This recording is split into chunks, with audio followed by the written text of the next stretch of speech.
Application of trigonometry की अगर मैं बात करता हूं तो एप्लीकेशन ऑफ ट्रिग्नोमेट्री में क्या होता है, इसे हम बोल सकते हैं हाइट एंड डिस्टेंस ही बोलते हैं। अब मैं बताता हूं क्यों बोलते हैं। क्योंकि जब आपने इसकी स्टडी की होगी ना, तो या तो आपको हाइट दे रखी होगी, हाइट आपको गिवन होगी, तो आपसे बोल रहा होगा वो बंदा कि आपको डिस्टेंस फाइंड करनी है। कैसे समझते हैं इसको? उसने बोला है कि एक बिल्डिंग है, उसकी हाइट है मान लिया कि 10 मीटर, वहां पर एक बंदा खड़ा हुआ है और वो वहां से उसे देख रहा है।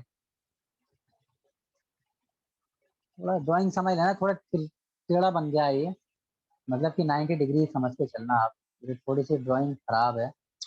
तो आपको ये बताना था कि इसकी डिस्टेंस कितनी होगी।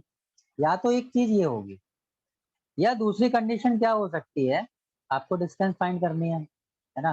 दूसरी कंडीशन क्या है कि आपको डिस्टेंस गिवन है और आपको फाइंड क्या करनी है, उसके थ्रू आपको फाइंड करनी है हाइट। दैट्स व्हाई जनरली जो इस चैप्टर का नाम है, इस चैप्टर को बोलते हैं हाइट एंड डिस्टेंस बोलते हैं। ठीक है, बाकी सारी चीज आप लोगों ने पढ़ रखी है 10th क्लास में ही, तो मैं इस पे ज्यादा फोकस करूंगा नहीं। अब मैं आपको कुछ चीजें यहाँ पर थोड़े थोड़े मोटे मोटे तौर पर बता देता हूँ, है ना, जल्दी जल्दी बता देता हूँ, उसके बाद हम आगे बढ़ते हैं। सबसे पहले हम यहाँ पर बात करते हैं, जब भी हम किसी भी चीज की हाइट को या फिर डिस्टेंस को कैलकुलेट करते हैं, तब हमको क्या करना होता है, तब हमको वहां पर एक एंगल दिया हुआ होता है। ठीक है, अब एंगल क्यों दे रखा होता है, क्योंकि भाई कोई भी चीज को जब हम देखेंगे, जब भी हम कोई भी चीज के लिए अगर हम देखते हैं, देखो ये क्या हो गया, हाँ, तो दो तरीके हैं देखने के। या तो कोई ये चीज है वो ऊपर में है और हम यहाँ पर नीचे में है, और यहाँ ऊपर से, सॉरी यहाँ नीचे से हम इसको देख रहे हैं ऐसे,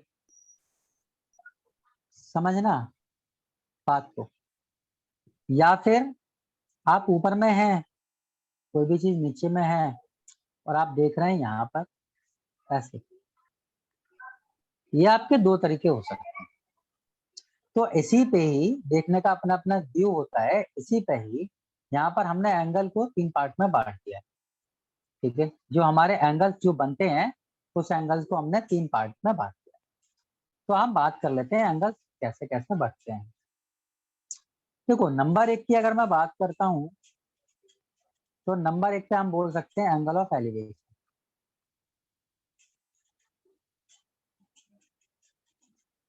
क्या होता है सर, एंगल ऑफ एलिवेशन क्या होता है, आपको पता ही होगा अच्छे से। जब भी हम कोई भी चीज को नीचे से, यहाँ पर ही हमारी स्ट्रेट लाइन है, नीचे से जब भी कोई भी ऊपर को देखते हैं, इस साइड में जब हम देखते हैं, तो ये जो एंगल बनता है ना इसका प्लेन के साथ, ये वाला थीटा जो होता है, इसे हम बोलते हैं एंगल ऑफ एलिवेशन। अच्छा, नंबर 2 पे अगर हम बात करते हैं, तो नंबर 2 पे क्या होता है, नंबर 2 पे आपका बनता है एंगल ऑफ डिफ्लेक्शन।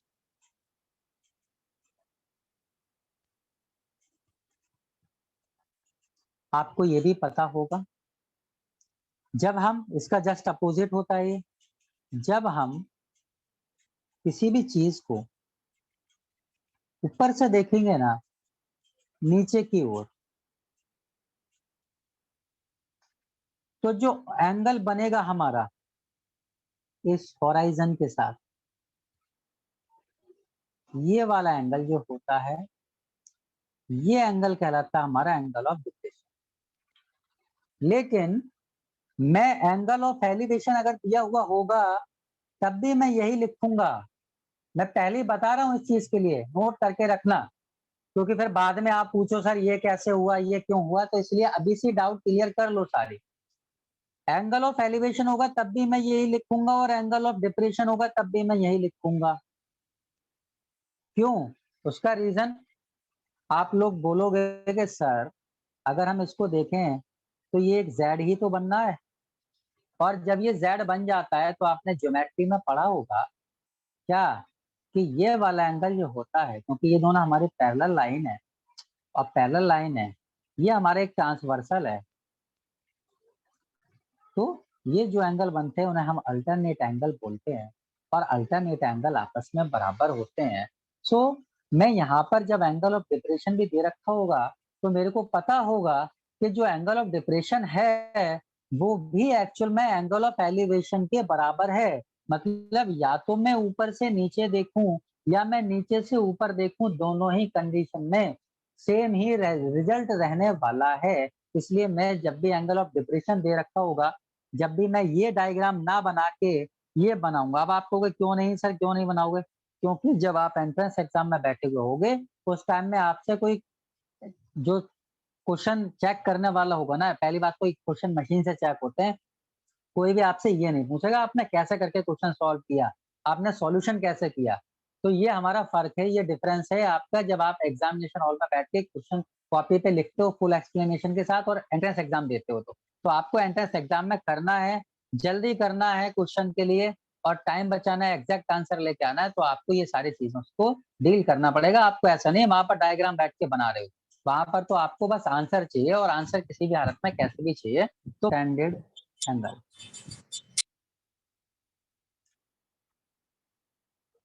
ठीक है। सब टेंडेड एंगल क्या होता है? सब टेंडेड एंगल आप सोच रहे हो कि सर ये हम पहली बार पढ़ रहे हैं, ये तो हमें बताया नहीं गया था। समझाते हैं कॉन्सेप्ट, जब आर डी शर्मा के क्वेश्चन सॉल्व करोगे ना, या एंट्रेंस एग्जाम पे कुछ टफ क्वेश्चन सॉल्व करोगे, तब आपको पता चलेगा। सब टेंडेड एंगल का मतलब होता है जो हमारे आई एंगल बनाती है किसी भी ऑब्जेक्ट को देखने के बाद। तब जैसे कि कोई एक बलून है, अगर आपने आर डी शर्मा सॉल्व की है तो आपको पता होगा, एक बलून वाला क्वेश्चन बहुत फेमस क्वेश्चन होता था। तो बलून है और वो बलून क्या कर रहा है, सबटेंड कर रहा है आई पे एंगल, तो क्या होगा, बलून को हम देखेंगे तो उसके ये दो सरफेसेस ले लेंगे हम, एक ये वाला सरफेस और एक ये वाला सरफेस, और इन दोनों के बीच में जो ये एंगल बनेगा ना थीटा, वो हमारा कहलाएगा सबटेंडेड एंगल।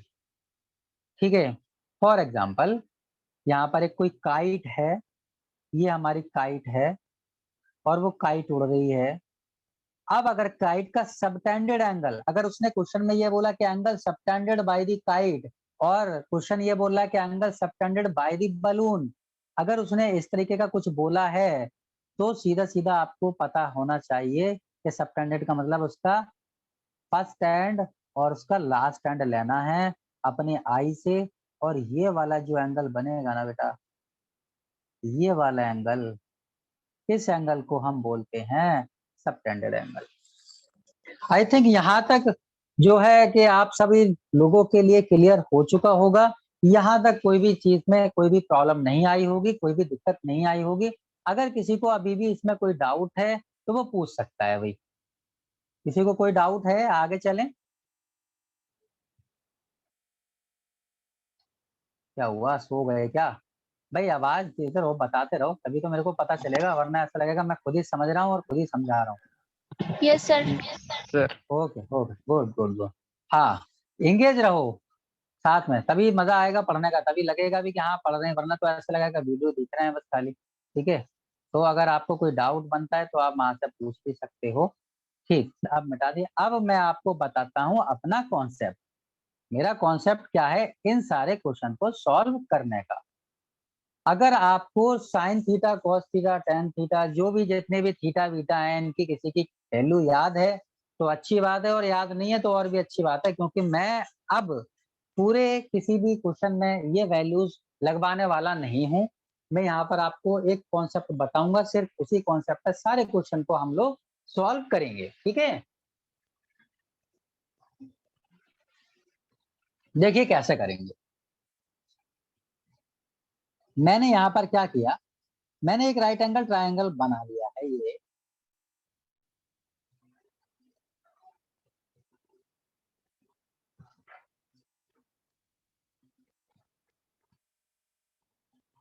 और अब इस राइट एंगल ट्राइंगल में मैंने यहाँ पर लिखा 30, और 30 के सामने वाली जो साइड है ना उसे मैं 1 यूनिट मानूंगा, ठीक है। इस वाली साइड को मैं 2 यूनिट मानूंगा और इस वाली साइड को मैं √3 यूनिट मानूंगा। आप बोलोगे अच्छा सर, हाँ जी ये आपको मानना ही मानना है। अब आप कहोगे सर ये क्यों मानना है, ऐसा क्यों है? तो ऐसा इसलिए है क्योंकि जब भी आप कभी किसी भी एंगल का रेशियो निकालोगे, किसी भी चीज का एंगल रेशियो निकालोगे, चाहे वो साइन हो, चाहे कॉस हो, चाहे टेन हो, कॉट हो, सेक हो या कोसेक हो, उस सब में ये वाला ही रेशियो वर्क करता है। फॉर एग्जाम्पल किसी में भी कुछ भी चीज अगर आप निकालते हो तो 1, 2 और √3 का रेशियो होता है। इंपॉर्टेंट चीज ये है आपकी, ठीक है। किसी चीज की भी वैल्यू आप निकालोगे, जैसे कि फॉर एग्जांपल आप बोलोगे सर मेरे को 1030 चाहिए, आपको 1030 चाहिए, ठीक है। 1030 होता क्या है? 1030 होता है परपेंडिकुलर अपॉन बेस। परपेंडिकुलर यहाँ पर एक है और बेस हमारा √3 है, तो 1030 देखो भागा चला आएगा। आप कहोगे सर मेरे को cos 30 चाहिए, cos 30 भी भागा चला आएगा। क्या होता है? Base upon hypotenuse, base √3, hypotenuse 2, तो ये हो गया √3/2। फिर आप कहोगे सर मेरे को sin 30 चाहिए, तो sin 30 भी भागा चला आएगा। क्या होता है? Perpendicular upon hypotenuse, perpendicular 1, hypotenuse 2, तो आप यहाँ से इजिली कर सकते हो। अब आप कहोगे सर मेरे को 30 नहीं चाहिए था, मेरे को 60 चाहिए था, मेरे को चाहिए sin 60, sin 60 बताओ ना। पहली चीज तो अगर आपको आपने ट्रिग्नोमेट्री अच्छे से पढ़ी है तो आपको पता होगा कि जो कॉम्प्लीमेंट्री एंगल्स होते हैं, मतलब कि जैसे कि जो sin 30 की वैल्यू होती है वो cos 60 की वैल्यू होती है, और जो cos 30 की वैल्यू होती है वो sin 60 की वैल्यू होती है। मैं मान के चलता हूँ आपने बिल्कुल पढ़ा ही नहीं है, आपको कुछ नहीं आता। तब आपको इतना तो आता है कि तीनों जो ट्रायंगल के तीनों एंगल होते हैं उसका सम 180 डिग्री होता है। अगर सम 180 डिग्री होता है, मेरे को बताओ आप, ये मेरा 90 डिग्री है, ठीक है। अगर ये मेरा 90 डिग्री है तो आप बोलोगे सर इन दोनों का सम जो होगा वो तो 90 डिग्री होगा ही होगा, क्योंकि 90 और 90 तभी तो 180 बनेगा ना भाई, है ना। भाई अकेला ये 90 हो गया। अब आप कहोगे तीनों का सम जब 180 डिग्री था, तीनों को जोड़ने पर 180 डिग्री आ रहा था, और अकेले जब यही 90 डिग्री हो गया तो ये दोनों को जोड़ने पर 90 आना चाहिए, तभी तो भाई 90 + 90 180 बनेगा। अब आप कहोगे जब ये 30 रह गया तो सर ये तो 60 रह गया। हाँ जी ये 60 रह गया। अब ये 60 रह गया तो sin 60 की वैल्यू फाइंड करनी है मेरे को। तो sin 60 क्या होता है? sin 60 होता है मेरा परपेंडिकुलर अपॉन हाइपोटेनियस, और थीटा के सामने वाला परपेंडिकुलर होता है। इट मीन 60 के सामने जो है वो √3 है, तो ये मेरा √3 हो जाएगा बाय हाइपोटेनियस, हाइपोटेनियस मेरा 2 है, तो ये हो जाएगा मेरा 2। बात समझ आ रही है? तो इसलिए मैं आपको ये जनरल रेशियो बता रहा हूं। तो आपको यहाँ पर क्या ध्यान रखना है? आपको यहाँ पर ये ध्यान रखना है, ये कुछ भी चीज ध्यान नहीं रखनी है, आपको ध्यान रखना है कि जो रेशियो होता है किसी भी एंगल में 30 के सामने हमेशा 1 होता है, 60 के सामने हमेशा √3 होता है, और हमारा जो 90 के सामने होता है वो हमारा 2 होता है। कैसे होता है मैं यहाँ पर आपको बनवा देता हूँ, और फिर हम देखेंगे कि क्वेश्चन कैसे करके हमारे सॉल्व होते हैं। ये मैंने एक ट्रायंगल बना दिया है, ये मेरा 90 डिग्री है। अगर आप खुद बताओ, अगर ये वाला मेरा 30 होगा तो आप बोलोगे सर ये 1 होगा, ये 2 होगा, ये √3 होगा। और आप बोलोगे सर जब आपने यहाँ पर रेशियो लिए हैं तो रेशियो में तो एक्स भी लगा देते हैं। हाँ जी लगा देते हैं। तो आप बोलोगे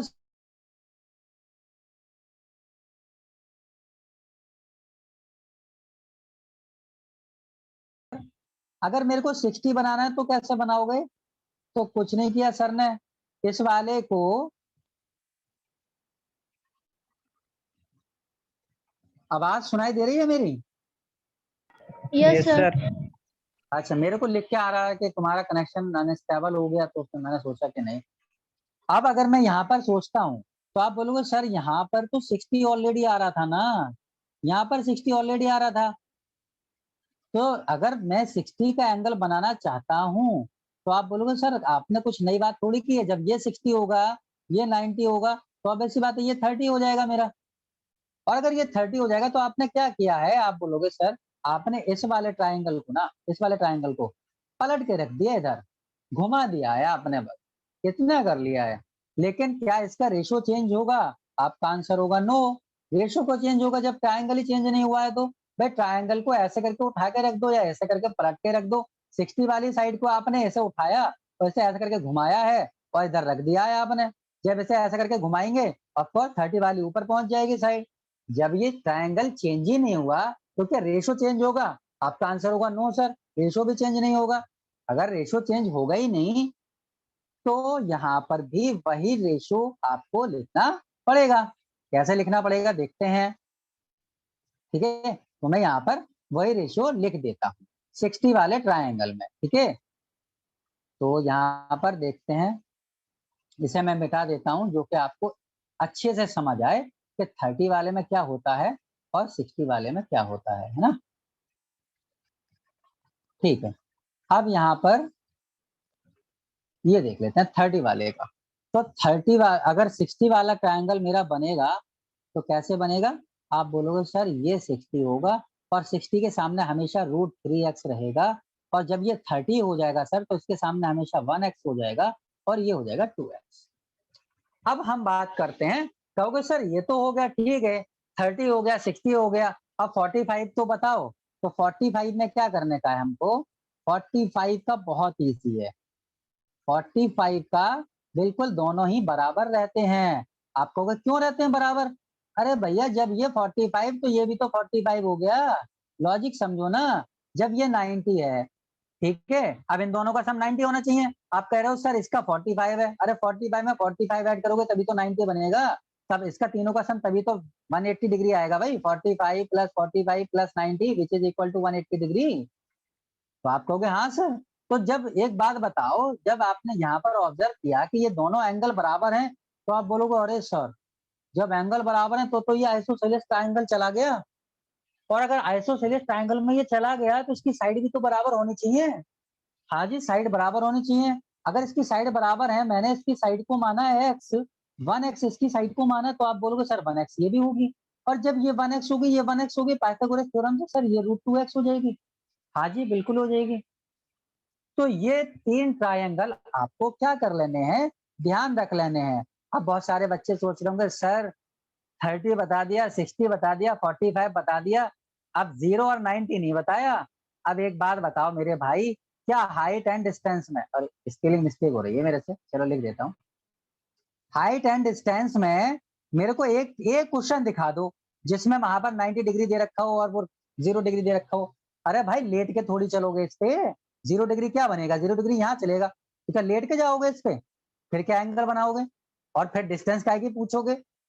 और ना नहीं, इस पे ऐसे करके तुम चढ़ रहे हो, ऐसे करके थोड़ी चढ़ोगे किसी के ऊपर है। कोई खंबा है तो उसके ऊपर ऐसे करके चढ़ोगे क्या? और ऐसे चढ़ोगे तो फिर ढूंढोगे क्या और पूछोगे क्या? तो ना तो 90 डिग्री का कोई यहाँ पर काम है हमारा और ना ही 0 डिग्री का काम है। जिसका काम था हमने वो डायग्राम बना लिया। अब आप लोग क्या करोगे, अगर आप लोगों को चाहिए ये तो आप लोग इसका स्क्रीनशॉट ले लो, जिससे कि आपके पास आपके लिए ध्यान रहे कि अच्छा सर इस तरीके से होते हैं। अब यहाँ पर हम देखते हैं क्या इस कॉन्सेप्ट से हमारे क्वेश्चन सॉल्व हो जाएंगे, उसको थोड़ा सा देखते हैं, ठीक है। और मैं आपके एनसीईआरटी वाले क्वेश्चन को ही लेके चलता हूँ कि क्वेश्चन सॉल्व होते हैं कि नहीं। अब आप कहोगे सर एनसीईआरटी ही क्यों? उसका भी रीजन है। जब आप अपने इसके क्वेश्चन को लगाओगे, प्रीवियस ईयर के क्वेश्चन लगाओगे ना एएमयू एंट्रेंस के, तो आपको पता चलेगा कि एनसीईआरटी के ही क्वेश्चन सेम टू सेम डेटो उठा के रख दिए हैं उसने, और एनसीईआरटी से ही क्वेश्चन ज्यादा बनते हैं। टीचर भी सब लोग यही कहते हैं कि भैया एनसीईआरटी पढ़ो, एनसीईआरटी पढ़ो, तो पढ़ लो। आज एनसीईआरटी करा देता हूँ, कल जो आप बुक आप कहोगे वो बुक से क्वेश्चन उठा के करा देंगे, ठीक है। तो आज के लिए हम एनसीईआरटी के थोड़े से बेसिक कॉन्सेप्ट देखेंगे। ये चीज मैंने उम्मीद करता हूं कि ये चीज सब आप लोगों ने जो है स्क्रीनशॉट ले लिया होगा और आपको याद भी हो गया होगा। 30 के सामने 1, 60 के सामने √3 और 90 के सामने हमेशा 2x होता है। चलिए अब हम चलते हैं यहाँ पर नेक्स्ट भाई म्यू। अब हम यहाँ पर आते हैं, सबसे पहले हम यहाँ पर इसका एग्जाम्पल निपटाएंगे, उठा के एग्जाम्पल नंबर 1 की तरफ को आते हैं, ठीक है। तो यहाँ पर आई थिंक सारे बच्चों को दिख रहा होगा यहाँ पर कि क्या क्या चीज है यहाँ पर लिखी हुई दिख रही है ना सबको। चलिए यहाँ यस पर ये सर चीज दिख है, रही है। Good good. तो यहाँ पर आप लोग अगर क्वेश्चन को पढ़ोगे तो मैं देखो यहीं के यहीं सॉल्व करवाने की कोशिश करता हूँ। यहाँ पर क्वेश्चन लिखा हुआ है, मैंने पढ़ भी रखा है वैसे तो। लिखा है कि a tower stand vertically on the ground from a point on the ground which is 15 meter away from the foot of the tower. The angle of elevation of the top of the tower is 60. अब यहाँ पर इसमें देखो इन्होंने diagram बना रखा है, but कोई बात नहीं, मैं अलग से डायग्राम अगर आपको बना के दिखाता हूँ तो आप बोलोगे सर यहाँ पर ये ऐसे करके डायग्राम बनेगा, ये वाला हमारा टावर बन जाएगा और ये वाला हमारा यहाँ पर इसका फुट बनेगा सर, और ये वाला जो एंगल बोल रहा है वो 60 डिग्री बोल रहा है सर। ओके, और आप कहोगे सर ये वाली जो डिस्टेंस दे रखी है 15 मीटर फुट से दे रखी है, ये 15 मीटर दे रखी है, और क्या पूछा है इसने, इसने कहा है कि हाइट ऑफ द टावर बताइए। तो आप कहोगे सर एक बात बताओ, जब ये 60 है तो ये 30 हो जाएगा, और 30 के सामने तो 1x होता था, मतलब कि x की वैल्यू जब 15 दे रखी है तो आप बोलोगे सर 60 के सामने तो √3x दे रखा होता था। तो आप कहोगे हाँ जी सर। तो अब इस बात है, इसकी जो हाइट होगी वो कितनी होगी, कितनी होगी बेटा, वो हाइट होगी √3x। तो यहाँ पर क्या करना है, x की वैल्यू 15 थी, 15 चिपका दो, आपका आंसर यहीं पर ही गिर पड़ेगा। देखो 15√3। बात आई, क्लियर हुई कि नहीं, बताओ बेटा, अगर किसी बच्चे को क्लियर नहीं हुई तो। आपको कुछ साइन टेन वैन कुछ नहीं लगाना, क्या करोगे लगा के, आपको सीधा सीधा दिखा है भाई, 30 के सामने दिख रखा है, जब 30 के सामने यहाँ पर 1 यूनिट होता है, 30 के सामने 1x होता है, तो 1x की वैल्यू 15 है, तो √3x की वैल्यू नहीं पता सकते क्या आप, भाई मल्टीप्लाई तो करनी है, हो गए। ठीक, आगे चलते हैं अपनी एक्सरसाइज पे, और एक्सरसाइज पे चलने के बाद मैं थोड़ा सा आपको इधर बताता हूँ, क्वेश्चन नंबर 4 को देखता हूँ मैं, थोड़े थोड़े सिमिलर क्वेश्चन करेंगे और कराऊंगा सारे क्वेश्चन, चिंता ना करो। तो अब हम यहाँ पर आते हैं एक्सरसाइज पे, देखते हैं क्या कुछ इसी तरीके का कुछ और भी क्वेश्चन हैं क्या। तो अब हम यहाँ पर चलते हैं अपनी एक्सरसाइज पे। एक्सरसाइज गायब हो गई क्या, ये है, ओके। एक्सरसाइज में क्वेश्चन नंबर हम 4 की बात करते हैं। सबसे पहले क्वेश्चन नंबर 4 क्या बोल रहा है, क्वेश्चन नंबर 4 को देखते हैं। आप कहोगे सर क्वेश्चन नंबर थोड़ा सा टिपिकल है। हाँ जी, चैट में क्या बोला, सर अगर लाइन ड्रॉ करते वक्त शिफ्ट प्रेस करें तो लाइन स्ट्रेट हो जाती है। Thank you Johar ji, thank you very much, मैं देखता हूँ शिफ्ट प्रेस करके, आपने हेल्प की, ठीक देखता हूँ। यहाँ पर हम देखते हैं, मैं वन नोट यूज कर रहा हूँ माइक्रोसॉफ्ट ऑफिस का, आप लोगों को अगर पता हो तो टीचिंग के लिए ये थोड़ा सा ठीक ठाक सॉफ्टवेयर है। तो अगर मैं देखता हूँ अगर इसमें शिफ्ट के साथ होता है तो, बट मेरे पास टैब है तो मैं शिफ्ट दबा के देखता हूँ। तो यहाँ पर क्वेश्चन क्या लिखा हुआ है, क्वेश्चन लिखा है the angle of elevation of the top of a tower from a point on the ground which is 30 metre away from the foot. आप कहोगे सर एक टावर है, तो टावर कैसा होगा भाई, सीधे तो होगा। तो यहाँ पर लोग सीख ही गए होंगे, ये हमारा टावर है यार, उठा के लगा दिया मैंने सीधा सीधा, यहाँ से उठाया, यहाँ पर कितना एंगल बनना है, एंगल ऑफ एलिवेशन है, ऑब्वियस सी बात है ये एंगल होगा। कितना एंगल दे रखा है आपको, सर 30 डिग्री का एंगल दे रखा है, ओके 30 डिग्री कह रहा है which is 30 metre away from the foot. अच्छा, फुट से 30 मीटर का अवे है, अच्छा जी, और एंगल कितना दे रखा था हमारे को, 30 डिग्री एंगल दे रखा था, है ना। तो अब यहाँ पर हमको क्या करना है, अब आप यहाँ पर सिंपल सा क्या करोगे, तो सर ये तो 60 के सामने वाला है, और 60 के सामने वाला तो √3x होता है। हाँ जी, अगर √3x की वैल्यू 30 है सर, तो हमको किसकी वैल्यू निकालनी है, आपको सर 30 के सामने तो x होती है, मतलब कि मेरे को x की वैल्यू निकालनी है। अरे x की वैल्यू निकाल लो ना, जब ये √3 इसके मल्टीप्लाई में दूसरी साइड में लेके जाओ, क्या होगा, आप बोलोगे सर डिवाइड में आ जाएगी, लो डिवाइड में कर लो। फिर क्या करना है, अरे भैया कॉन्जुगेट से डिवाइड कर दो, क्योंकि यहाँ पर इसको रेशनलाइज करना पड़ेगा, डिनोमिनेटर को √3 इधर लगाओ, √3 इधर लगाओ, √3 कितना हो जाएगा, 3 हो जाएगा, 3 से कैंसिल करेंगे, 3 10 से हो जाएगा, एक्स की वैल्यू कितनी आ गई 10√3, और 10√3 आपका आंसर आ गया। बोलो भाई यहाँ तक किसी को दिक्कत, no sir. Good good good good, ठीक है, यहाँ पर भी आप लोगों के लिए कोई दिक्कत नहीं है, चलिए वेरी नाइस। अब हम यहाँ पर क्वेश्चन नंबर 1 को पकड़ते हैं, क्वेश्चन नंबर 1 इसी की तरह है सारे क्वेश्चन सब, मतलब कि आप अगर सॉल्व करने बैठोगे ना तो आप बोलोगे सर क्वेश्चन क्या क्वेश्चन है, ये तो बस इजी इजी क्वेश्चन है, बहुत इजी क्वेश्चन है। यहाँ पर इसमें डायग्राम भी बना दिया इन्होंने भाई साहब ने, अगर डायग्राम नहीं भी बनाते तब भी हम कर लेते। अब आप यहाँ पर सीधा सीधा बोलोगे सर ये 30 है, ये 90 के सामने तो सर 2x होता है। अरे 2x की वैल्यू जब 20 दे रखी है और 30 के सामने की वैल्यू पूछी है इसने, अरे यही तो पूछा है इसने। देखो ना भाई क्वेश्चन क्या कह रहा है, सर्कस का आर्टिस्ट है, क्लाइम करता है 20 मीटर रोप पे, ठीक है। यहाँ पर देखो आगे क्वेश्चन क्या कह रहा है, find the height of the pole. मतलब ये चीज तो पूछी है, आप बोलोगे सर 30 के सामने तो x होता है, मतलब 2x की वैल्यू 20 दे रखी है, x की वैल्यू पूछी है, अरे x की वैल्यू तो 10 आ जाएगी ना, हो गया आंसर, खत्म। बात क्लियर हुई? Yes sir. गुड। अब हम चलते हैं आगे, क्वेश्चन नंबर 3 की तरफ चलते हैं। क्वेश्चन नंबर 3 को पढ़ते हैं थोड़ा सा। क्वेश्चन नंबर 3 क्या कह रहा है, देखते हैं थोड़ा सा। क्वेश्चन नंबर 3, कोई ट्रिग्नोमेट्री में कोई किसी का रेशो वेशो किसी की कुछ चीज लगाने की जरूरत नहीं है, बस आपको एक डायग्राम आना चाहिए बढ़िया सा बना के। कह रहा a contractor plan to install 2 slide, इनने 2 स्लाइड प्लान की है बनाने के लिए, एक 5 साल से छोटे बच्चों के लिए और एक बड़े बच्चों के लिए। उसने हाइट दे रखी है, हाइट कितनी कितनी दे रखी है बेटा, हाइट एक में 1.5 दे रखी है, जिसका एंगल कितना है 30 है। तो सबसे पहले हमको स्लाइड बनाने का है। यहाँ पर मैंने उठा के स्लाइड बनाई, एक काम करता हूँ किसी दूसरे तरह से ले लेता हूँ। यहाँ पर क्वेश्चन नंबर मैं 3 की बात कर रहा हूँ, तो मैं यहाँ पर इसको स्लाइड बना लेता हूँ, है ना। तो देखो यहाँ पर उठाया हमने, और यहाँ पर हमने उठा के क्या बनाया, ये हमने एक स्लाइड बनाई, और इसमें ये क्या बोल रहा है, ये बोल रहा है ये 1.5 है, और इसके सामने एंगल जो है वो 30 डिग्री है। और एक उसने बड़ी वाली स्लाइड बना रखी है, और जिसका एंगल उसने कितना दे रखा है, उसका एंगल उसने 60 डिग्री दे रखा है। अगर आपको ध्यान हो, आप लोगों ने ये क्वेश्चन किया होगा, तो आपको पता होगा। देखो यहाँ पर सामने लिखा हुआ है, ये देखो इसमें लिखा हुआ है, इसकी कितनी है हाइट, इसकी स्लाइड यहाँ पर देखो इसमें बोला भी है, she wants to have a steep slide at a height of 3 metre, एक 3 मीटर की है, और एक हमारी 1.5 विच इज कॉल्ड के 1.5 मीटर की है, इसमें 60 डिग्री का एंगल बना हुआ है। ठीक है, तो अब यहाँ पर हम बनाते हैं इसको, और इसको देखते हैं क्वेश्चन को हम सॉल्व कैसे करके करेंगे। चलिए गुड, यहाँ पर 60 है, यहाँ पर 1.5 है, तो यहाँ पर हमने क्या कर लिया, यहाँ पर हम उठा के यहाँ पर 3 मीटर लगाएंगे। आप कहोगे सर एक बात बताओ, हमको क्या पूछा है उसने, हमको पूछा हाइट ऑफ स्लाइड, मतलब ये चीज तो पूछी है हमसे। अब एक बात बताओ, आपको कि सर 30 के सामने तो x होता है और 90 के सामने 2x होता है, जब x की वैल्यू 1.5 तो 2x की वैल्यू कितनी, 3 मीटर। आ गया आंसर पहले वाले का। अगला चलते हैं, अगले वाले में आप बोलोगे सर 60 के सामने तो √3 होता है। अच्छा, तो √3 x की वैल्यू दे रखी है 3 मीटर। आप बोलोगे सर यहाँ पर 2x की वैल्यू निकालने की है, ओके, तो x की वैल्यू निकालो पहले, x इक्वल टू हो जाएगा 3/√3। ओके सर, इसको रेशनलाइज भी तो करना है, हाँ जी करना है, √3/√3 कर दिया। अच्छा सर 2x की वैल्यू चाहिए थी, तो 2 से इधर मल्टीप्लाई कर दो, और 2 से इधर मल्टीप्लाई कर दो, 2x की वैल्यू मिल जाएगी। अच्छा सर देखो, √3 से √3 तो कट जाएगा, क्योंकि √3 3 होता है, 3 से 3 कट हो जाएगा। हाँ जी सर, तो ठीक तो है, 2x की वैल्यू 2√3 आ तो गई। बस ये हो गया इसका आंसर। क्लियर हुआ भाई? Okay sir. गुड।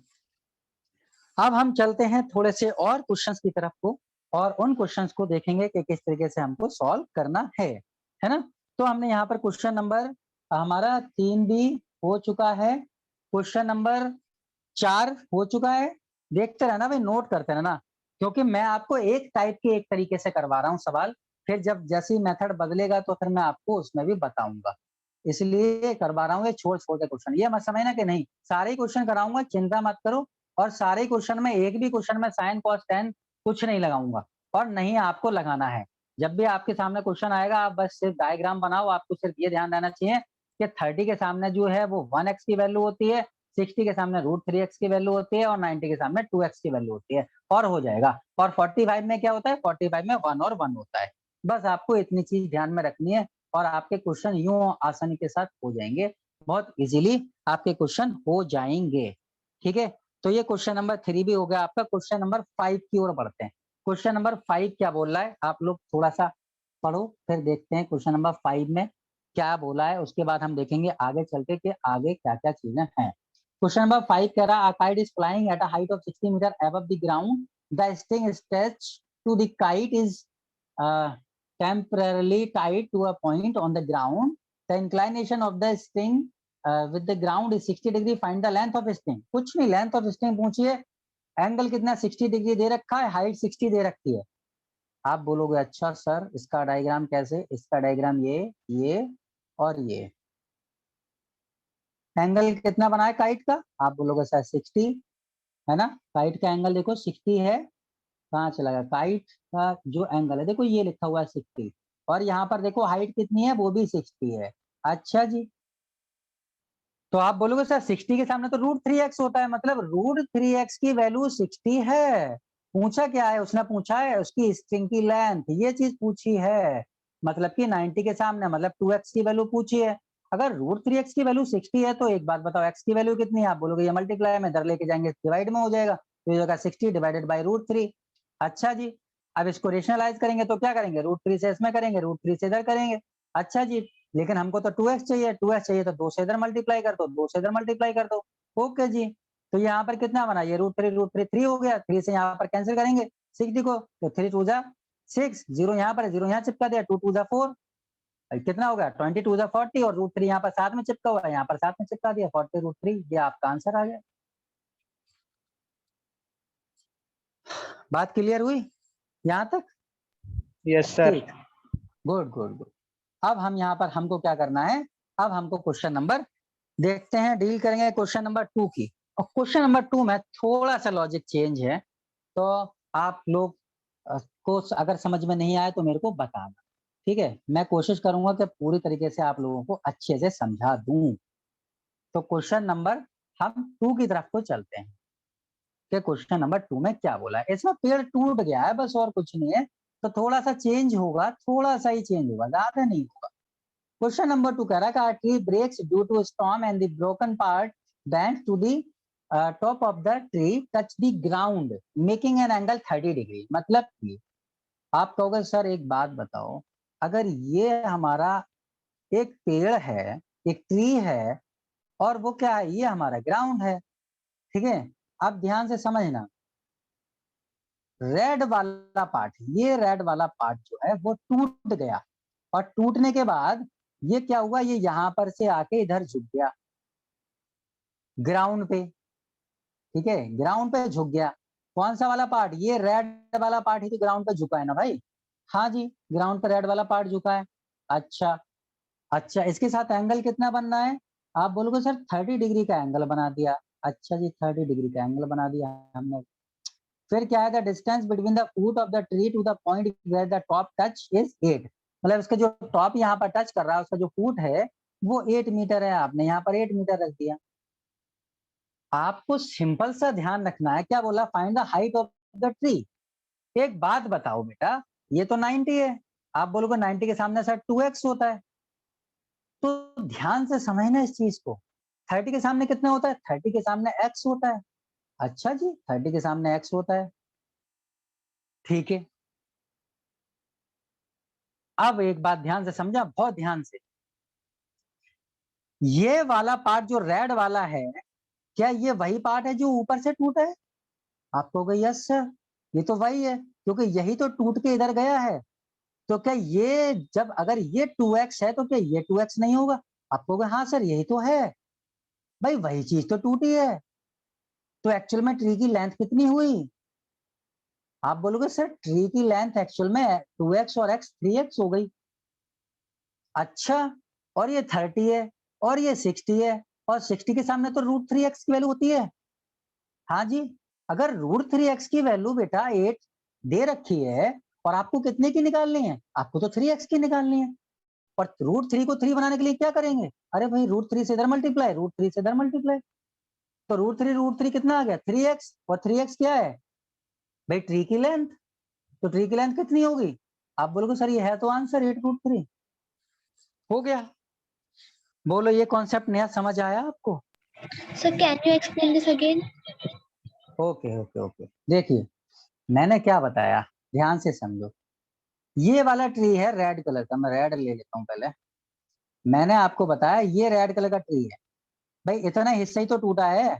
अगर यहाँ पर मान लिया ये पेड़ जो है वो 15 मीटर का होता, और मैंने कहा कि 5 मीटर टूट के नीचे गिर गया, तो क्या आप ये नहीं बताते कि ये वाली चीज 5 मीटर है, टूट के बड़ा थोड़ी जाएगा, वो रहेगा तो इतना ही।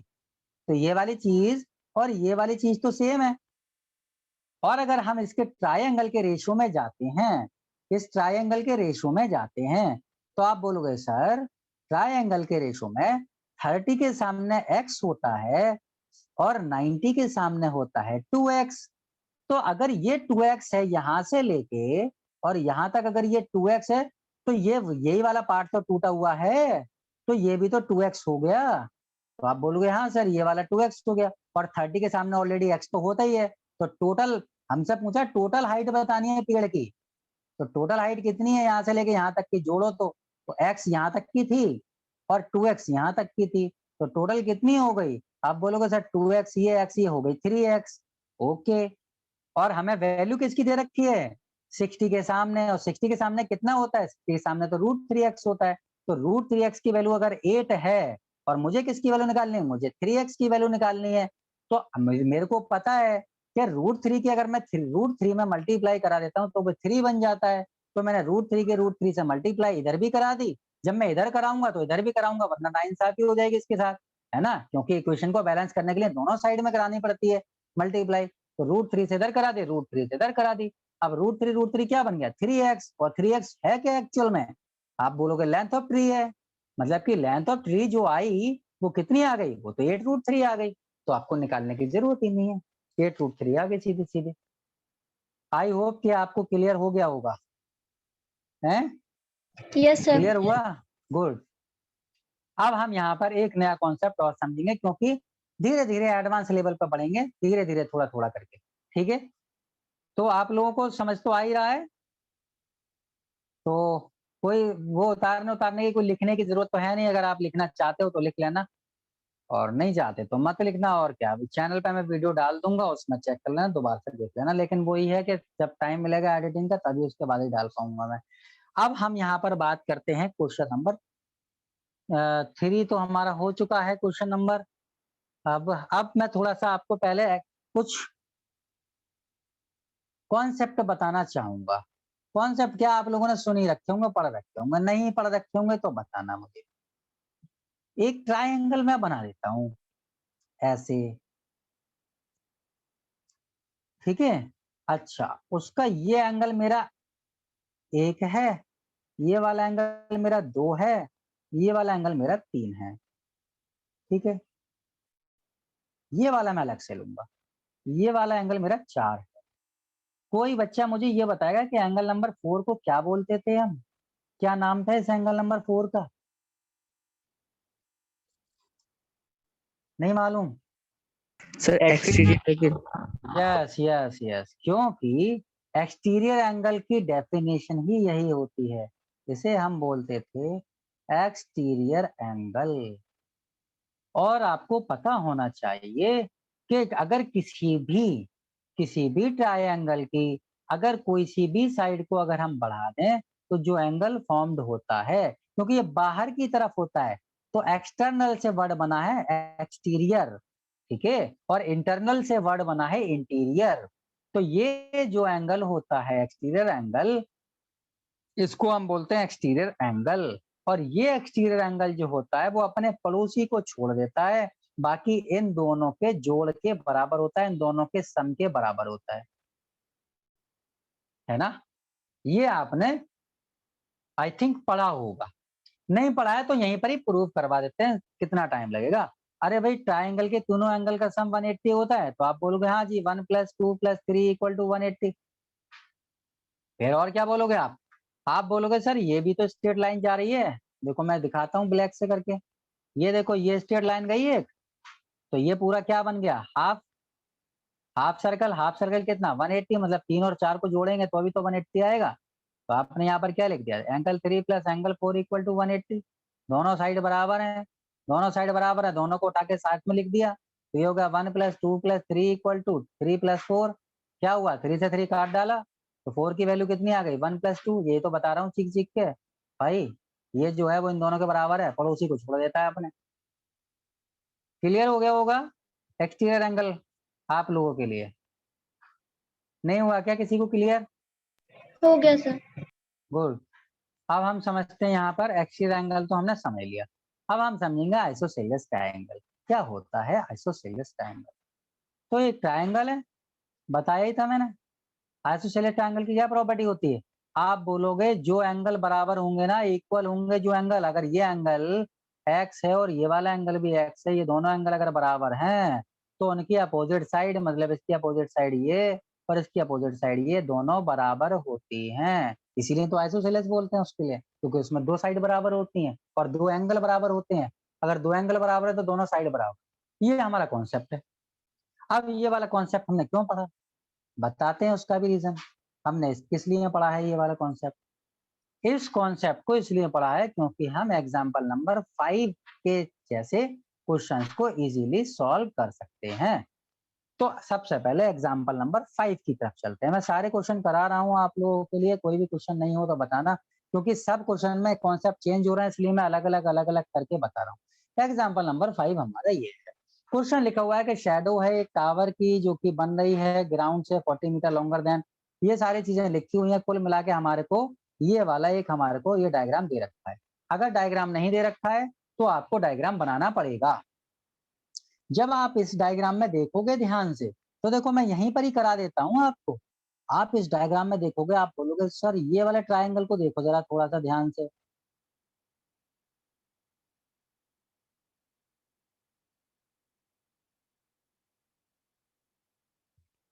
क्या मिल रहा है? आप बोलोगे सर ये वाले ट्रायंगल की ये वाली साइड को मैं बढ़ा रहा हूँ और 60 डिग्री जो है वो मुझको एक्सटीरियर एंगल दिख रहा है सर। हाँ जी बिल्कुल ठीक है। अगर 60 डिग्री एक्सटीरियर एंगल है तो वो अपने पड़ोसी को छोड़ देगा, इसको छोड़ देगा, मतलब कि इस एंगल का और इस एंगल का सम जो है वो भी 60 डिग्री आना चाहिए ना।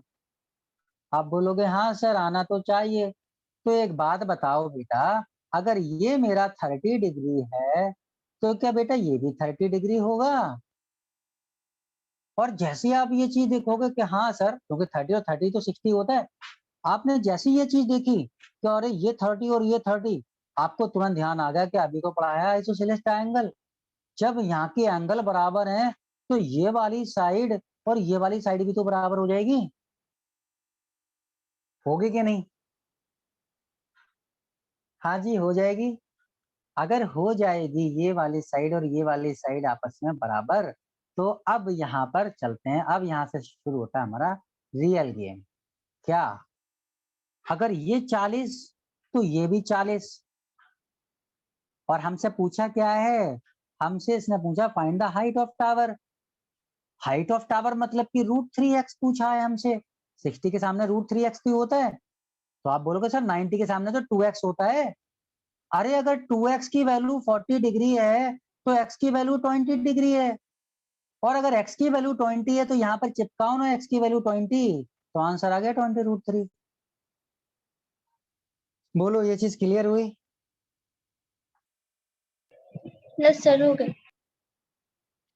समझ पा रहे हो ना कैसे करके क्वेश्चन सॉल्व करना है? ठीक, गुड। आगे चलते हैं। अब हम क्वेश्चन नंबर हमने 5 कर लिया, अब हम क्वेश्चन नंबर 6 की ओर बढ़ते हैं। एग्जाम्पल नंबर 5 किया अभी हमने, अब हम क्वेश्चन नंबर 6 की ओर बढ़ते हैं, क्योंकि ये सब इसी टाइप के क्वेश्चन।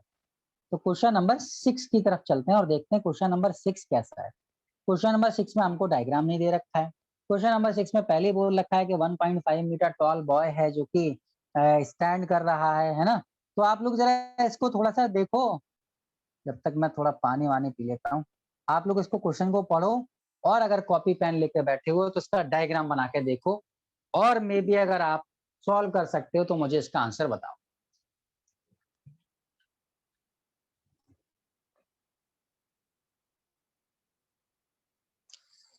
देखो इसने क्या बोला है, इसने सीधा सीधा यहाँ पर बोला है, एक तो 1.5 मीटर टॉल बॉय है, लंबा लड़का है, 30 मीटर बिल्डिंग है ऊंची, वहां पर खड़ा हुआ है। ठीक है, एंगल ऑफ एलिवेशन जो है बिल्डिंग के 30 से 60 हो जाता है जब वो उसकी तरफ चलता है। अच्छा, तो कैसे बनाए? अरे ये हमने 30 मीटर की बना ली बिल्डिंग, ये टॉल बॉय है 1.5 मीटर का। अब एक बात बताओ, लड़के का जो एंगल बनेगा वो कहाँ से बनेगा? अरे यहीं से तो बनेगा, पैरों में आंखें थोड़ी लगी हैं उसकी, यहीं पर तो है आंखें, तो यहाँ से तो बनेगा उसका एंगल। तो उसका एंगल पहले कितना बनना था? तो उसका एंगल पहले 30 बनना था, क्योंकि 30 से तो इंक्रीज हो रहा है, तो उसका एंगल जो है वो हॉरिजन के साथ बनेगा। कितना बनना था? आप बोलोगे सर 30 डिग्री बनना था। अच्छा, अब इंक्रीज हो रहा है। अब हमको ये समझ नहीं आ रहा, कंफ्यूजन है कि लड़के घर चलाएं या लड़के को इधर चलाएं, हमको नहीं पता चल पा रहा है। तो मैं आपको यहाँ पर भी हिंट दे देता हूँ। देखो आप जैसे जैसे इस साइड में चलते चले जा रहे हो, जैसे जैसे चलते चले जा रहे हो, आप 90 की ओर जा रहे हो, इट मीन्स आपका एंगल बढ़ता चला जा रहा है। ठीक है, आपका एंगल कैसे बढ़ता चला जा रहा है भाई, ये देखो, ये बिल्कुल सीधी होती चली जा रही है लाइन, ऐसे फिर ऐसे सीधी हो जाएगी, एक टाइम आएगा ये ऐसे सीधी हो जाएगी लाइन। समझ पा रहे हो?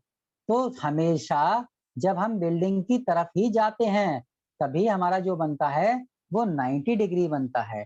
और आप खुद सोचो, यहाँ पर ऐसे करके अगर मैं 60 बनाऊंगा तो आपको क्लियरली दिख रहा होगा कि सर ये तो इस वाले एंगल से छोटा है, तो ये 60 कैसे बन जाएगा, ये 60 बन ही नहीं सकता। इसका मतलब है हमेशा जैसे जैसे हम किसी भी बिल्डिंग की बेस की तरफ जाते हैं तब हमारा एंगल बढ़ता है। तब आपको ये भी ध्यान में रखने वाली बात नहीं है कि 60 किधर लेना है, 30 किधर लेना है। अब आपको क्लियर पता चल गया होगा कि हमको 60 डिग्री किधर लेना है। मतलब आप सीधा सीधा बोल दोगे सर हमको इसके बेस की तरफ ही आगे बढ़ना है, मतलब कि हमको इधर बढ़ना है, और ये वाली चीज जो होगी वो आपकी 60 डिग्री हो जाएगी। इतना कॉन्सेप्ट क्लियर हो चुका होगा आप लोगों के लिए। जब आप लोगों के लिए इतना क्लियर हो गया तो यहाँ पर आप एक चीज और भी समझ लो। एक बात बताओ, जब बिल्डिंग यहाँ पर मेरी 30 मीटर की है ना, थोड़ा सा मैं इसे इधर ले लेता हूँ। जब बिल्डिंग मेरी 30 मीटर की है तो बिल्डिंग कहाँ तक की थी, यहाँ तक की थी ना बेटा बिल्डिंग। तो क्या मुझे इस वाले से कुछ मतलब है? कुछ मतलब नहीं है। मेरे को कहाँ से मतलब है, मेरे को तो इस वाले हिस्से से मतलब है। तो जब ये हमारी 1.5 मीटर है तो ऑब्वियस सी बात है ये तो 1.5 मीटर कम ही हो जाएगी ना इतनी ऊंचाई, क्योंकि ये तो 1.5 रह गई। तो ये कितनी रह गई? आप बोलोगे सर ये रह गई 28.5। ठीक है, 28.5 रह गई हमारी। ठीक, अब यहाँ पर और चीज चलते हैं, क्या बोल रहा है यहाँ पर सवाल में, क्या कह रहा है सवाल में? उसने एक चीज और दे रखी है, कुछ चीज दे रखी है क्या सवाल में हमारी? नहीं दे रखी सवाल में। सवाल में पूछा क्या था उसने, कहता फाइंड द हाइट, कहाँ चला गया क्वेश्चन ही भूल गया मैं। सर डिस्टेंस फाइंड करना है। Find the distance he walk towards the building. अच्छा जी, बिल्डिंग के तरफ जाने वाली डिस्टेंस उसने पूछी थी। ओके, मतलब बिल्डिंग की तरफ, मतलब पहला बंदा यहाँ खड़ा था, अब यहाँ पर आ गया तो उसने ये वाली बिल्डिंग पूछी थी, उसने ये वाली डिस्टेंस पूछी थी। आप जैसे यहाँ 60 देखोगे आप बोलोगे सर ये 60, ये एक्सटीरियर एंगल हो गया, ये 30 है तो ये वाला भी 30 हो गया सर, और ये दोनों जब 30 हो गए तो ये वाली साइड और ये वाली साइड बराबर हो गई। अच्छा, ये वाली साइड और ये वाली साइड बराबर हो गई, मतलब कि 60 के सामने कितना होता है? 60 के सामने तो √3x होता है। मतलब कि आप बोलोगे सर √3x की वैल्यू 28.5 है, और वैल्यू किसकी निकालनी है? ऑफ कोर्स 90 के सामने, क्योंकि 90 के सामने ही तो है ये वाली साइड। 90 के सामने कितनी होती है? 90 के सामने 2x होती है। अगर ये 2x है तो ये वाली भी 2x है, मतलब मेरे को वैल्यू क्या चाहिए? मेरे को 2x चाहिए। तो 2x कैसे निकालूं? आप कहोगे सर पहले तो x की वैल्यू निकालो। x की वैल्यू कैसे? √3 डिवाइड में इधर लेके आओ मल्टीप्लाई, सॉरी सॉरी ये मल्टीप्लाई में इधर लेके आएंगे डिवाइड में, तो ये होगा 28.5 डिवाइड बाई √3। अच्छा सर इसको तो रेशनलाइज करना पड़ेगा। हाँ जी, यहाँ पर √3 अपॉन में √3। सर 2x की वैल्यू पूछी थी, 2 से इसमें मल्टीप्लाई, 2 से इसमें मल्टीप्लाई। आंसर क्या आया? आप कहोगे सर √3 3 हो गया, 3 से कैंसिल कर देंगे, कितना? 3 9 27। यहाँ पर हमने पॉइंट लगा दिया सर, फिर क्या हो गया 27, 28 है तो 1 बचा, 1 यहाँ, 5 यहाँ पर है, 1 5 15 हो गया, 3 की टेबल पड़ी, 3 5 से 15, 9.5 मतलब कि 9.5, मतलब कि 9, 9.5। और इसका क्या करना है, हमको डबल करना है। 9 का डबल 18, हाफ का डबल 1, 18 और 1 19, तो आ तो गई आंसर 19। और √3 यहाँ पर साथ में चिपका हुआ था, ऐसे साथ में रहने देंगे, हो गया। आई होप के क्लियर हो गया होगा आप लोगों के लिए। यस सर किसी हो गया। बच्चों क्लियर नहीं हुआ तो बताओ। गुड। अब हम यहाँ पर समझते हैं आगे। आगे क्या है, क्वेश्चन नंबर हम लेते हैं यहाँ पर, सारे क्वेश्चन कराऊंगा मैं, चिंता ना करो। क्वेश्चन नंबर 11 की तरफ देखते हैं, क्योंकि ये सब ना एक ही कॉन्सेप्ट पे बेस्ड है, इसलिए मैं सारे क्वेश्चन वही वही वाले क्वेश्चन करा रहा हूँ। क्वेश्चन नंबर 11 को देखते हैं, मैंने छांटे थे ये क्वेश्चन रात में। क्वेश्चन नंबर 11, टावर दे रखा है हमको और हमसे क्या पूछा है, तेरा find the height of the tower and the width of the canal. और कैनल कहाँ से कहाँ तक की है, ऑब्वियस सी बात है, ये वाली कैनल होगी, ये वाली दिख रही है ना आपको, ये चीज कैनल होगी।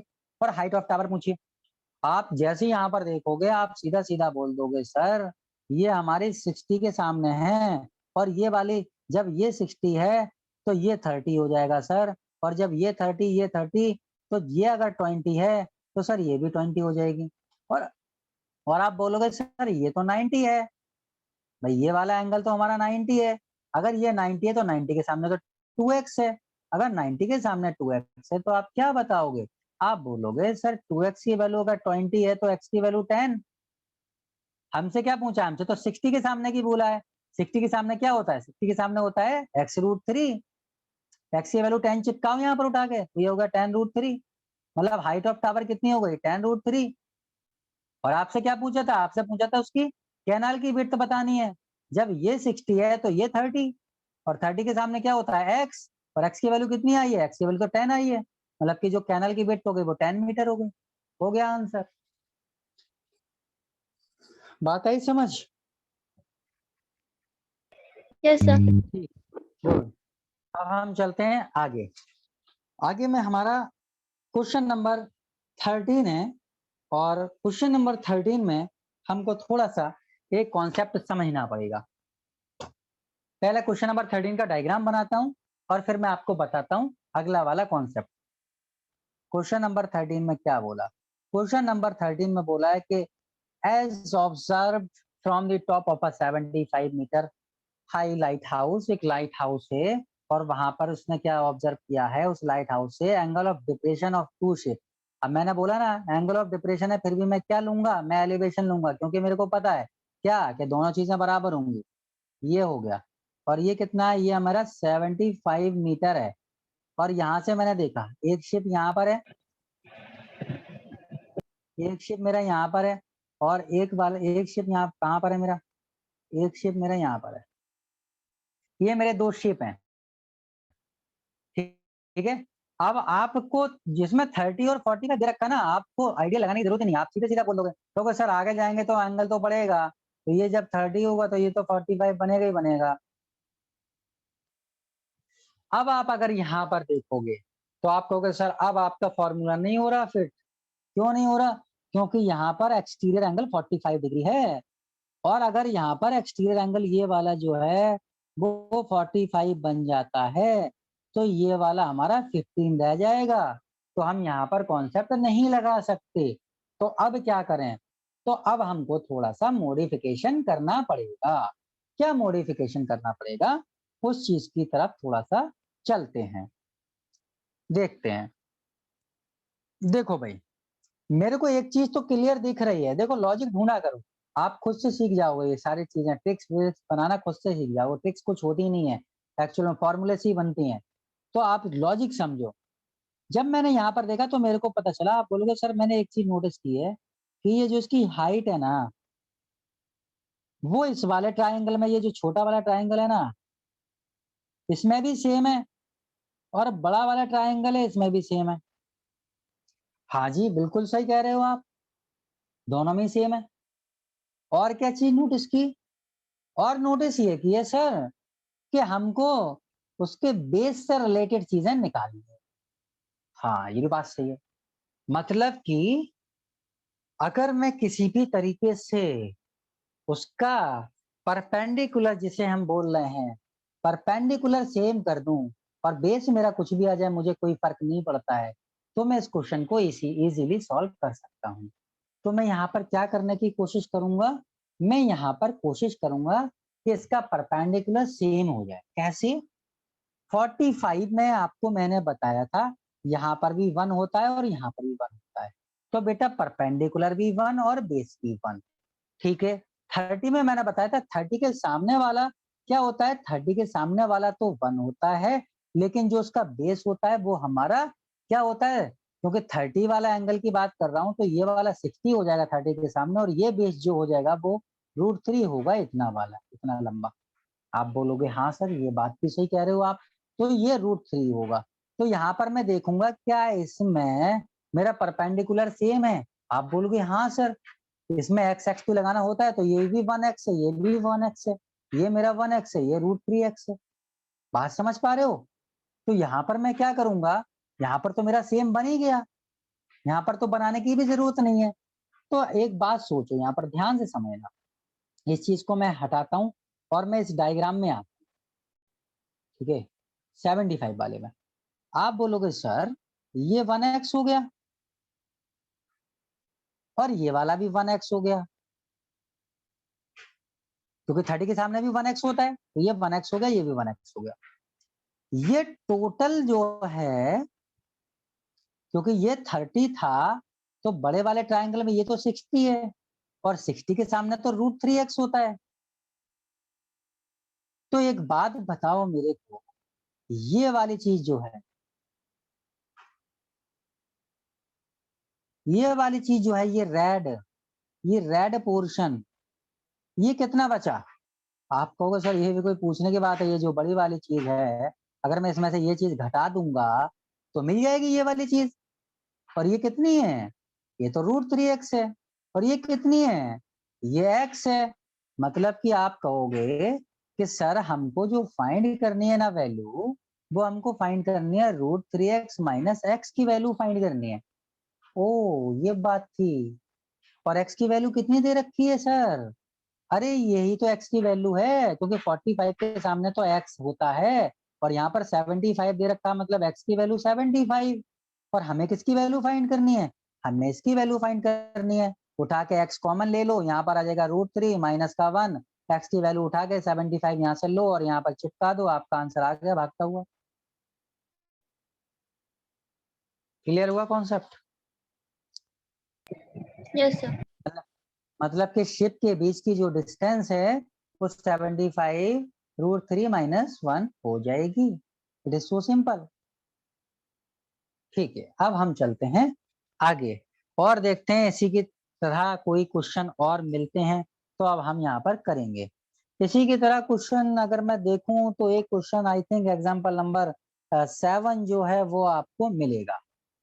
तो यहाँ पर हम एग्जाम्पल नंबर 7 की ओर बढ़ते हैं और देखते हैं कि 7 में क्या बोला गया है। तो क्वेश्चन नंबर 6 भी अभी करेंगे थोड़ा टाइम लेके। क्वेश्चन नंबर 7 में देखते हैं।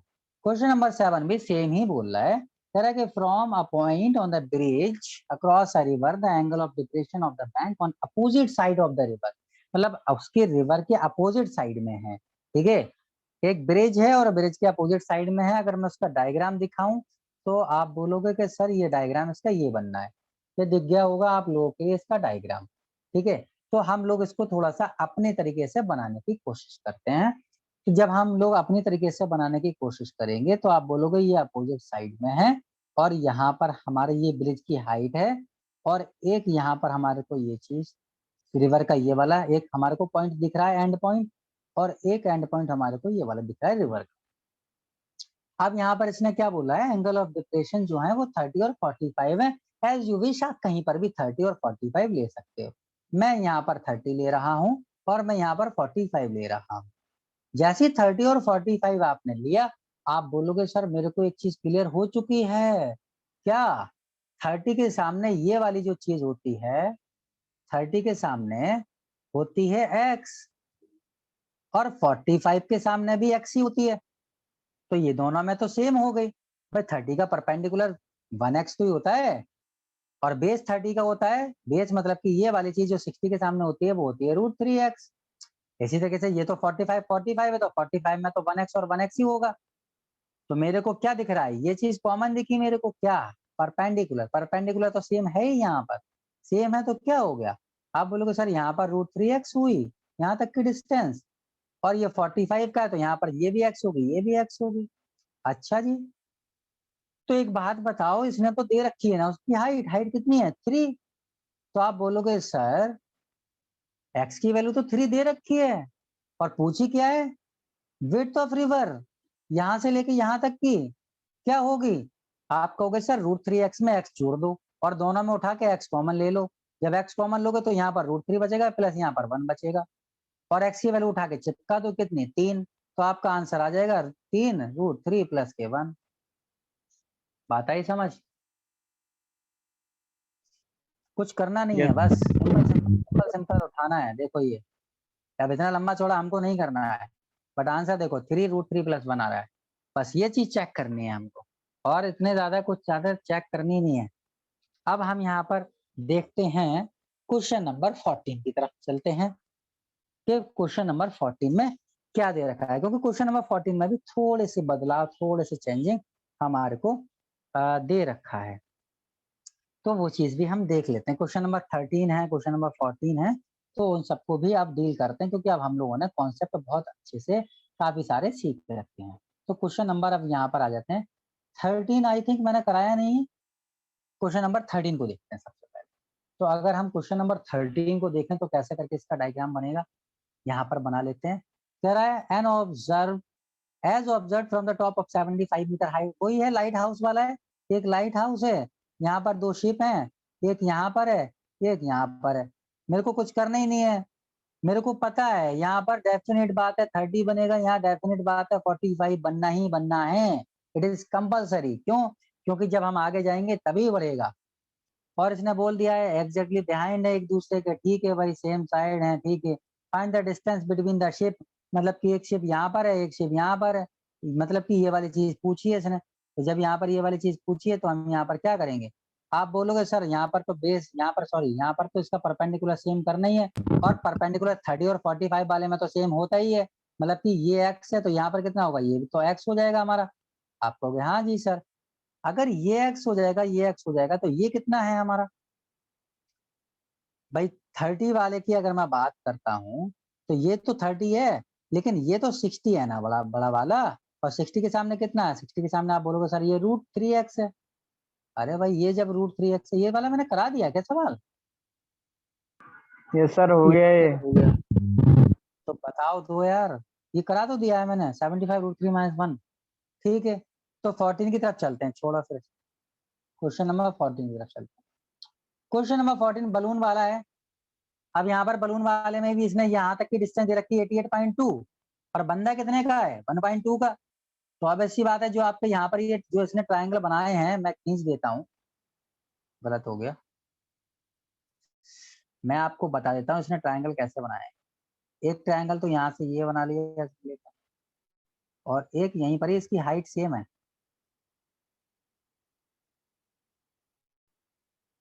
ये उसने 2 ट्रायंगल बनाए, बड़ा वाला एंगल 60 है मेरा, और छोटा वाला जो मेरा एंगल है ना, वो मेरा 30 डिग्री है। बलून 88.2 था यहाँ से ग्राउंड से, लेकिन बंदा तो अपनी आंखों से देखेगा ना, तो 1.2 मीटर से देखेगा, यहाँ से देखेगा, तो ये घट जाएगा। तो 88.2 में से 1.2 जाएगा तो कितना बचेगा, आई थिंक 87 बचना चाहिए। तो ये वाली जो डिस्टेंस है वो हमारी 87, बस इतना ही है। और इसने अब क्या पूछा है, इसने कह रहा find the distance travel by the balloon. इसमें मतलब कि बलून पहले कहाँ था, पहले यहाँ था, अब यहाँ पर आ चुका है, मतलब कि ये वाली डिस्टेंस, ये वाली डिस्टेंस, मतलब कि ये वाली चीज हमको चाहिए। कोई बात नहीं, आते आते हैं यहाँ पर देखते हैं। यहाँ पर एक बात बताओ, ये मेरा 30 है, मेरे को क्या सेम करना है, मेरे को परपेंडिकुलर सेम करना है, ठीक है। तो 30 में परपेंडिकुलर तो 1 होता है, और यहाँ पर बेस कितना होता है, बेस मतलब कि 60 के सामने वाला कितना होता है, आप बोलोगे 60 के सामने वाला होता है सर √3। अच्छा, 60 वाले में 60 के सामने वाला क्या होता है, आप बोलोगे सर √3। भाई 60 के सामने यही तो है, तो ये √3 बोलोगे आप। अच्छा, और इसका जो बेस, बेस मतलब कि 30 के सामने वाला क्या होता है, आप बोलोगे सर 1 होता है। तो यहाँ पर क्या सेम करना है, यहाँ पर तो परपेंडिकुलर सेम करना है, परपेंडिकुलर यहाँ पर तो सेम है ही नहीं। सेम करने के लिए क्या करोगे, आप बोलोगे यहाँ पर √3 है सर, यहाँ पर भी √3 बना लो। √3 कैसे बनाएंगे, √3 से इसमें गुणा कर देंगे, √3 से इसमें, दोनों मल्टीप्लाई कर दो। जब मल्टीप्लाई करोगे तो यहाँ पर क्या आएगा, यहाँ पर आ जाएगा आपका √3/3। भाई हम इसे ऐसे भी तो लिख सकते हैं, और इसे कैसे लिख सकते हैं, ये √3/1 रहेगा। कहने का मतलब ये हुआ कि जो 60 के सामने हम जो लेते थे ना √3, भाई 60 के सामने हम क्या ले रहे थे, सॉरी ये 60 था, 1/√3 ये तो 30 था। 30 के सामने जो हम यहाँ पर 1 ले रहे थे, अब 1 की जगह पे हम क्या लेंगे, √3 लेंगे, क्योंकि हमको दोनों ही चीजें बराबर करनी है। क्योंकि एक बात बताओ ना, हाइट तो यहाँ पर दोनों ही कंडीशन में सेम है, तो ये चीज तो बराबर करोगे, तो ये चीज बराबर हमने कर ली। जब ये चीज हमने बराबर कर ली तो ये हो गया मेरा √3x और यहाँ पर भी मेरा हो गया √3x। आप बोलोगे सर पहले हम 30 वाले से निपट लेते हैं। 30 वाले में ये वाली चीज √3x हो गई जब, तो ये 60 के सामने क्या है, आप बोलोगे सर ये √3 माना है तो ये 3 मानोगे, तो ये हो गया मेरा 3x। गुड, ये 3x हो गया। अच्छा, अब मैं यहाँ पर 60 की बात कर लेता हूँ। 60 वाले में सर आपने √3 तो मान लिया, 60 के सामने वाला बिल्कुल मान लिया, लेकिन ये वाला कितना है, आप बोलोगे सर ये वाला 1x मानोगे क्योंकि 1 है, तो ये वाला मैंने 1x मान लिया। मुझको क्या चाहिए, मुझको ये चाहिए जब ये टोटल 3 है और ये वाला 1 है तो ये कितना होगा, आप बोलोगे सर ये 2x होगा। अच्छा जी, और ये देखो इधर, ये 30 के सामने क्या है, √3x, तो √3x की वैल्यू कितनी दे रखी है, आप बोलोगे 87। तो अगर √3x की वैल्यू 87 दे रखी है, मेरे को क्या चाहिए, मेरे को 2x चाहिए, तो यहाँ पर x की वैल्यू निकालूंगा तो हो जाएगा 87 डिवाइडेड बाय √3, रेशनलाइज करूंगा तो √3 डिवाइडेड बाय √3, 2x चाहिए तो 2 की इधर से मल्टीप्लाई, 2 की इधर से मल्टीप्लाई, √3 हो गया 3, 3 से कैंसिल करूंगा, 3 2 हो जाएगा 6, यहाँ पर 8 है तो बचेगा 2, 2 यहाँ पर है, 7 यहाँ पर हो गया 27, 3 9 27, 29 का डबल मारूंगा क्योंकि यहाँ पर डबल करना है, 29 का डबल करूंगा हो जाएगा 58, और √3 साथ में चिपका, √3 साथ में चिपका, हो गया, जो भी मीटर मीटर है वो हो गया हमारा। बात क्लियर हुई यहाँ तक, बस आपको Yes, sir. समझना है। जब आप समझ जाओगे ना इसका कॉन्सेप्ट, बहुत आसान हो जाएंगे, आपको कुछ करने का ही नहीं है, बहुत इजीली आप सारे क्वेश्चन को सॉल्व कर सकते हो without any help, without any option ये वो जो भी चीजें होती हैं। ठीक है, चलिए अब हम यहाँ पर समझते हैं अगला क्वेश्चन। एक और क्वेश्चन यहाँ पर हम समझ लेते हैं और उसके बाद 4 बज रहे हैं, अगर आप लोग कहेंगे तभी मैं आगे पढ़ूंगा, क्योंकि अभी क्वेश्चन तो काफी सारे रह गए। तो यहाँ पर अब हम क्वेश्चन देख लेते हैं। क्वेश्चन एक गाड़ी वाला क्वेश्चन था, बहुत ज्यादा आप लोगों के लिए दिक्कत कर रहा था कि उसमें टाइम दे रखा है सर, स्पीड दे रखी है, हम क्या करें उसके लिए, किस तरीके से करें, तो थोड़ा उसकी तरफ आते हैं। आई थिंक क्वेश्चन नंबर 16 या 15 इस तरीके से कुछ होगा, देखता हूँ मैं कौन सा क्वेश्चन है, उसे भी निमटवा देता हूँ साथ के साथ, फिर देखूंगा क्या बनेगा। देखो कहाँ चला गया वो गाड़ी, गाड़ी वाला कार वाला कौन सा है, 15 ही है, क्वेश्चन नंबर 15 है। देखो क्वेश्चन नंबर 15 बोल रहा है कि हाईवे है और उसने ऐसा ऐसा करके किया, एक गाड़ी को उसने ऑब्जर्व किया, पहला 30 डिग्री बनना था एंगल, उसके बाद कितना हो गया, फिर उसके बाद 60 डिग्री हो गया, कह रहा कितनी उसने डिस्टेंस चली, और उसने चली कितने में, ये देखो यहाँ पर 6 सेकंड लिखा हुआ है, क्लियर क्लियर 6 सेकंड में उसने चली है। अब आप कहोगे इसको कैसे डील करें, कुछ नहीं, जैसे हमको करना है वैसे डील करना है हमको, हमको कुछ नहीं करने का। ये हमने बनाया उठा के, ये यहाँ पर लेके आए, पहला गाड़ी यहाँ पर थी, फिर गाड़ी यहाँ पर पहुंच गई, ये वाला हमारा 30 बना, ये वाला हमारा 60 बना। ठीक है, जैसे 30 60 वाला बन गया, आप क्या देखोगे, आप बोलोगे सर ये तो फिर भाई ये एक्सटीरियर एंगल बन गया, ये 30 है तो ये भी 30 बन गया, मतलब कि ये क्या है, ये वाली साइड और ये वाली साइड बराबर हो जाएगी। अगर ये बराबर हो जाए तो ये वाली साइड कितनी है, आप कहोगे सर ये 90 है, 90 के सामने 2x होता है, तो ये वाली साइड भी 2x हो गई। और सवाल हमसे क्या कह रहा है, सवाल हमसे ये कह रहा है कि भैया जो हमारी 2x डिस्टेंस है ना, जो हमारी 2x डिस्टेंस है वो कितने टाइम में चल रहा है, वो हमारे 6 सेकंड में कवर करता है। ये सवाल कह रहा है, कितने में, 6 सेकंड में कवर कर रहा है। हमसे सवाल क्या कह रहा है, हमसे सवाल कह रहा है कि find the time taken by the car to reach the foot of the tower. Time हमको बताना है कि वो यहां से लेके और यहां तक चला जाए। आप छोटे वाले ट्रायंगल में जरा देखना ध्यान से, आप जब छोटे वाले ट्रायंगल में ध्यान से देखोगे तो आपको पता चलेगा 60 है ये, तो ये 30 और 30 के सामने तो x होता है, मतलब x की वैल्यू पूछी है आपसे, 2x की वैल्यू दे रखी है 6, तो x की वैल्यू कितनी 3, यहाँ पर 6 सेकंड लग रहे थे तो यहाँ पर कितने लगेंगे 3 सेकंड, आंसर 3 सेकंड में पहुंचेगा वो। आई होप के बात क्लियर हो गई होगी आपको। Yes sir. ठीक, तो यहीं तक ही क्लास रखते हैं कि फिर और